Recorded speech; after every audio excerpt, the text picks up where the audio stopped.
Okay, waxaan sii wadayaa casharkeeni kaasoo na socday kaasoo ahaa form inputs inputida formkaas oo waxaan soo kicinayaa browserkeena si aan u aragno meesha uu noo maray. Sida ujeedin waa kaasa meeshaan ayuu noo maray, so waxaan soo kicinaynaa documentigeeni ka minimas ayaa leeyahay, documentigeena dhagdhag ayaa leeyahay, Visual Studio asiga ayaa ii furnay, documenti kale ma furan, so asiga ayuu igu soo kacayaa. Haddii aadan haysanin asigana waa idin tusayaa. Sida ujeedin wuu ii soo kacay, waa kana ani failkeena fail kale igagama dambeyn, so kan igu dambeeyay kan loo kusoo kacayaa. Adiga haddii oo saan kugu soo kicin waxaa samayn kartaa, waa kana failka ayaa soo qabanaysaa, waa soo jiidaysaa, kadibna waa ku daynaysaa, waa kaasaa copy waa ku daynaysaa, asiga ayaa kuu furmaayo. So ani hadda waa ii furan yahay, marka labadooda gees side by side waa isgarab dhigdhigaa si aan labadooda hal mar aan iskula aragno. Waa kana kadib inta ayaa u badinayaa si fiican loogu arko.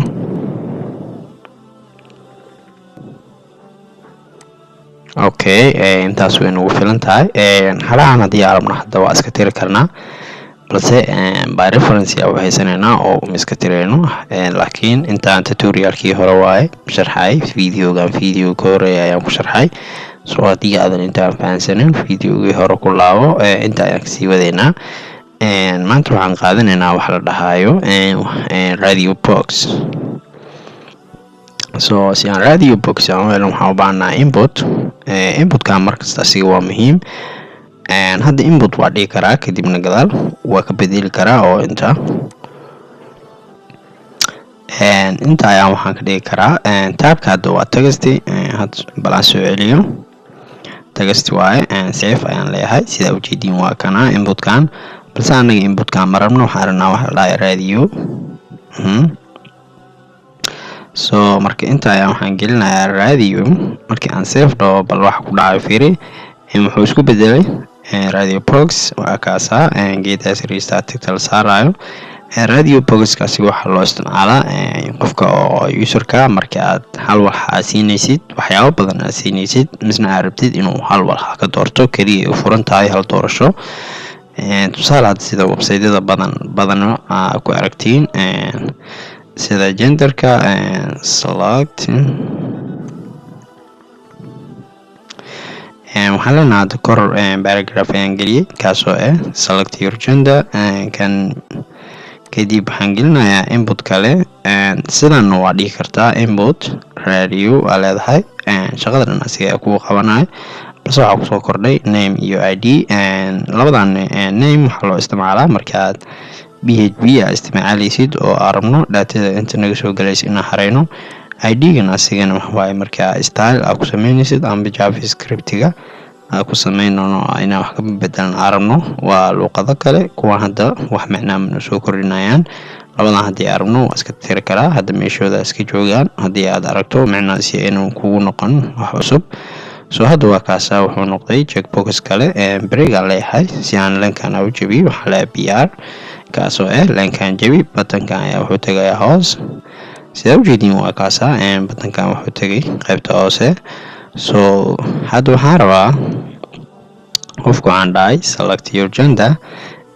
Sida ujeedin wax qoraal ma lahan, marka kan qoraal si aan u siiyo waxaan leeyahay male. Kan waxaa loogu talagalay male kaasoo lab.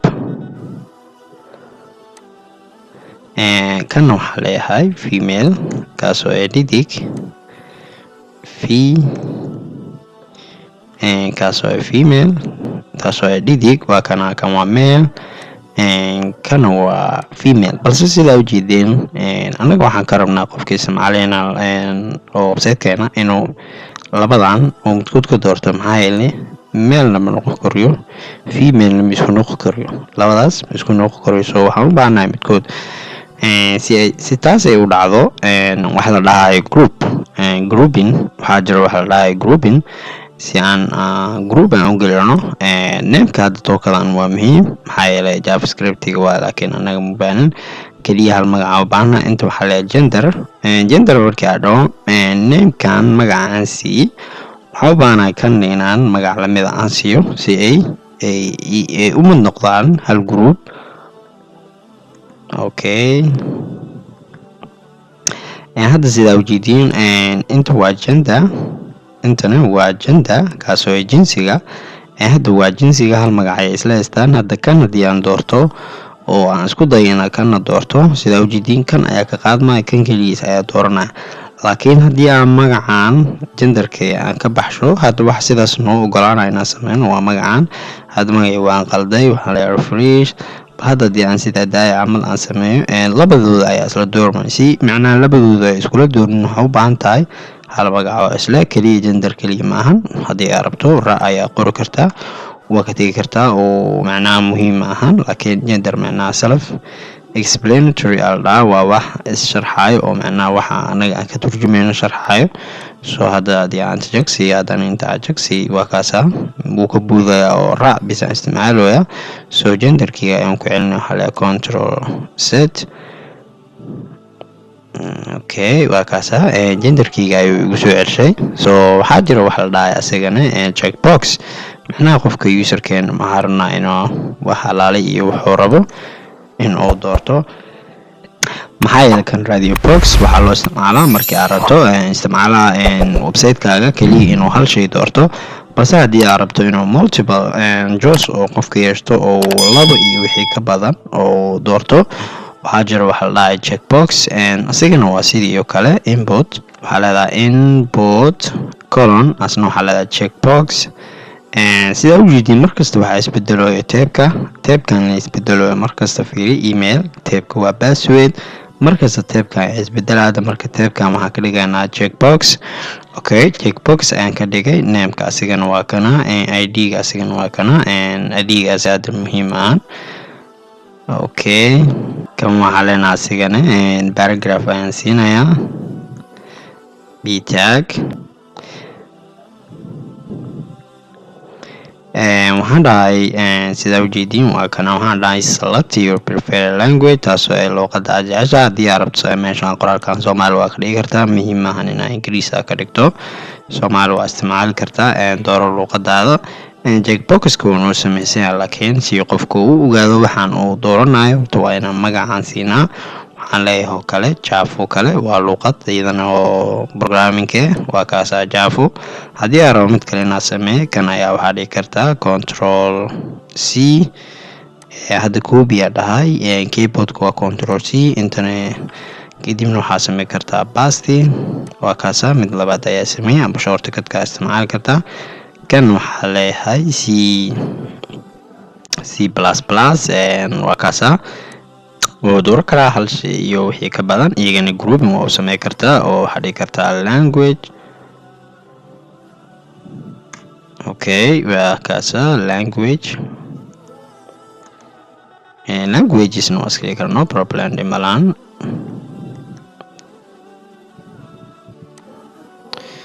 okay, sidaa ujeediin waa kaasa anagoo isku magac siinay. haddana waxaan dooran karnaa, awood u leenahay inaan laba iyo wixii ka badan aan doorano. hadda mid kale haddii aan ku daro waa sii dooran karnaa. hadda waxaa rabaa wax kaloo waxaa jiro asigana la dhahay select box, taasoo drop down. asigana waa aragteen. hadda sidaa ujeediin aniga waxaa caawinayo Visual Studio keliya. waxaan iska leeyahay select markii aan dhaho kadibna aan enter aan dhaho, wixii kale waa lii dhameystirooya.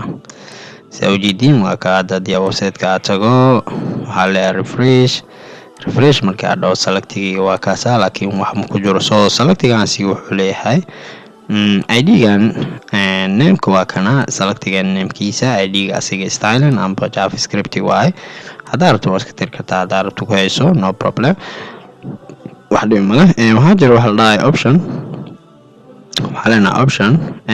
paragraph ayaan siinayaa asigana. paragraph ayaan siinayaa si macnaha qofka uu ogaado wax halaaliyi meeshaan wixii aan ka rabno amba level oo kale waa seegi kartaa, dhib ma lahan. hadda waxaan iska dhaho kale select your country, waa kaasa select your country. marka wadamo badan ayaan inta ku hareynaynaa. okay, waxaa leeyahay kale Soomaaliya. Soomaaliya oo kale aan ku aragnaa hadda hal option ku jiro waa kaas Soomaaliya. Haddii aan mid kale arabno kana waxaa la control C control V amba copy paste waa dhigi kartaa waa kuwana copy adhe kadibna meesha rabta tagay paste ku dheh dhimale inta ayaan bedelayaa oo kale Kenya. Okay, save ayaa inta ay tagay hadda waxaa ku jiro laba wadan Soomaaliya iyo Kenya mid alaaliyo mid ka hor oo door kara value maxaa waaye value anaga hadda ma u baahnin hadda kaliya waxaan baranay HTML laakiin markii qofka user-ka aad ka hareynaysid xogta value waa muhiim maxaa yeelay marka uu doorto Soomaaliya kan waa kaliya wuxuu arkayaa laakiin backend-ga meesha anaga ka soo helayno waxa alaaliyo wuxuu doorto waa value-gan oo ka value-ga iyo qaybtan waxa ugu soo bandhigayso waxa loo baahan yahay inay isku mid noqdaan. Okay, waxa leenahay Soomaaliya soo basta ayaa ku leedahay Soomaaliya kana waxa leedahay Kenya waxa hadda wax dhib ma leh hadda maxaa yeelay anaga ma dareemayno oo maxaa yeelay qofka xogtiisa ma xariirano soo hadda kan waa kuwan sidoo kale kuwan waa la mid iyagana value way qaadanayaan value-goodan waxa ka dhigay hal mar ayaan weynayaa si aan si fiican isku laarno value meel alaale meesha arta geli kartaa dhimale waa attribute equal leedahay value wax alaale waxa meesha ka dhigtaa siinaysa Java hadda anaga ma u baahneen maxaa yeelay xogta qofka ma ka xariirno waa ka tagi kartaa completely laakiin haddii aragto macnaa waxa rabaa aragto macnaa in value-gan la isticmaalo mar alaale marka qofka ka xariirnaysid xogta anaga hadda HTML bisaan baranona oo style-ka xataa weli ma gaarin kaliya muuqalaan sida wax loo soo bandhigaa baranona kana waa sidii asigana la mid value asigana uu qaadanaya wixii inta yaala ka dhigaysaa. Okay, basta ayaa ku leedahay kan qiyaas ka hadda markaa value waa dhahno maxaa galayo qiyaas. Okay, right waxa galayo female waa okay control C ayaa leedahay control V. Okay, wixii ay hilmaamanada iska saa soo waa kaasa kadib sidiisa ayaan ku celinayaa booskiisa ayaan geenayaa. Okay, waa kaasa booskiisa igee refresh hadii aan dhaho wixii alaale waxa sameeyno wax isbedel ma ka arkeen maxaa yeelay waxyaabahaas waxaa looga baahan yahay markii aad database sameynaysid oo qofka xogta ka xareynaysid soo hadana waxaan leeyahay waxa rabaa inaan idin tusiyo text area wax la dhahay beta ga ayaa leeyahay. Okay, kadib waxaan ku dareynaa text area txt area iska leedahay enter ayaa leeyahay kadibna waxaa leeyahay waa taas aniga kaliya waxaan qoray text area waxaan kale waxa isiiyay Visual Studio asiga ay qabanayo soo qoraalkaas dhan isku dhigayo soo adigana haddii aad Visual Studio haysato waa kaasa shortcut-kaas qaabkaas waa qoray asiga ay ku siinaa interaday haddii aadan haysan caadi waa dhimalayna waa kana koobiyay oo waqti ay ka cunaysaa laakiin dhimalaan waxa ka muhiimsan waxa baranaysid soo haddii aad visualization soo degso haddii aadan haysanin koobiyay qoraalkan. Okay, kan waa kana text area la dhahaa baan aragno horta muxuu noo soo kordhiyay save and horta ugu horaan si aan u aragno. Okay, waa kaasa text area lagu sheegayo waa kana input-kan oo weynka waaye maxaa loogu talagalay marka qoraal badan aad rabto sida comment oo kale la qoraayo oo qoraal dheer oo kale oo 100 sadar waxyaabahaas dhaafayo badanaa markaas ayaa la isticmaalaa name waa kana magaca oo waxaan u bixinayno waxaan iska dhigi karnaa comment waa kan waxaa la isticmaalaa marka aad xogta la xareynayo kale reference waaye macnaha oo magacaas ID-ga asigana markii styling-ka ama JavaScript-ga waaye labadan ayaa muhiim ah. Column waxa waaye waa kuwana san waa column 2 3 4 5 6 waa row-gan waa kana column 3 4 hadii aan column-ka 30 waaye adho 20 amba 10 oo kale si aan u dareeno wax isbedelayo column-ka waa kaas waa soo yaray maxaa yeelay 2 2 3 amal waaye soo yaray haddii aan sidiisa aan ku celsho afwan haddii aan sidiisa aan ku celsho waa kaasa column-ka uu baday 30 row-gan waa kana jijiifkan waaye waa leelan sadarkaas waa haddii aan 5 row aan ka dhigo waa kaas kuwan hataa waa iska dhaaf kartaa markii stylinka baranayno css waxaas dhan shaqadan la wareegayo laakiin hadda markii aan inta marayno waa iska muhiim so iyadana waa kaasa okay muuqaalka intaas ayuu nagu egyahay videoga laag saar channelka subscribe saar mahadsanid